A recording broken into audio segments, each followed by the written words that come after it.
The brain responds emotionally and often illogically when forced to make decisions based on little or conflicting evidence. These types of choices are known as ambiguous decisions and are different from risky decisions. In a risky decision, a person is uncertain about the outcome of their choice, but has an idea of the probability. In an ambiguous decision, a person is ignorant of both factors. Ambiguous decisions are more common when we don't do the work to educate ourselves or take the time to self-reflect. It takes considerable knowledge just to realize the extent of our own ignorance. This explains why, regardless of intellect, most of us change our behavior as we age. Like when in 1918, German philosopher and prodigy Ludwig Wittgenstein, then aged 29, completed the Tractatus Logico Philosophicus. The project had a broad aim: to identify the relationship between language and reality and to define the limits of science. English philosopher Bertrand Russell viewed the Tractatus as an attempt to set out a logically perfect language, building on Russell's own work.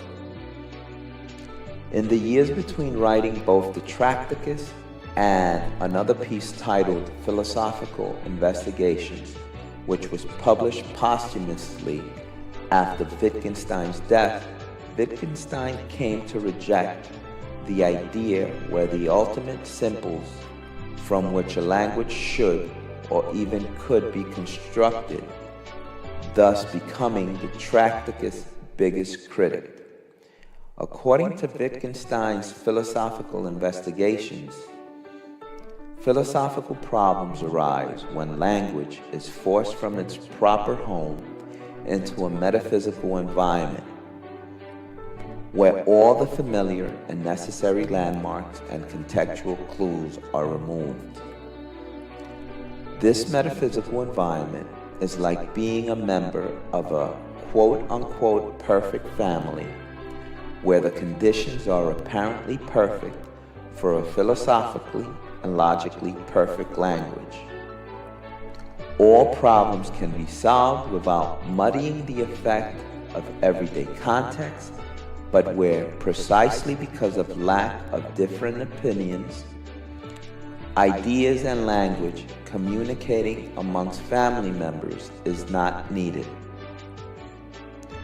Wittgenstein would argue that family members must escape the facade of the "it goes without saying" approach and return to the rough ground of ordinary language in use for family members to effectively communicate and to avoid ambiguity.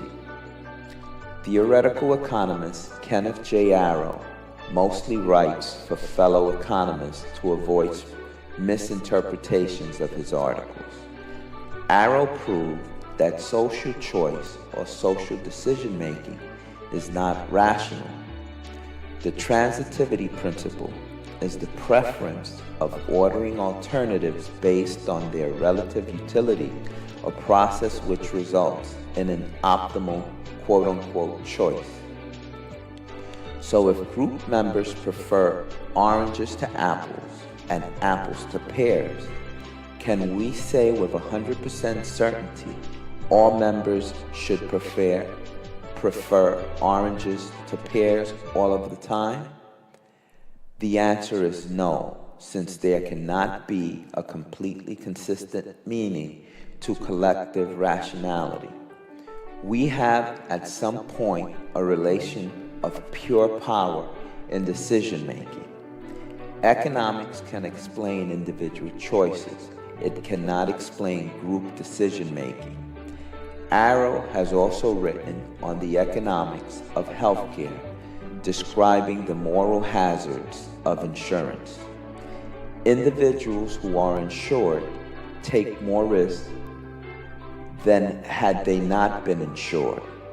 Arrow also proposed a solution for the adverse selection problem or the tendency of the elderly, sick, those in dangerous jobs, or in high-risk lifestyles to get insurance.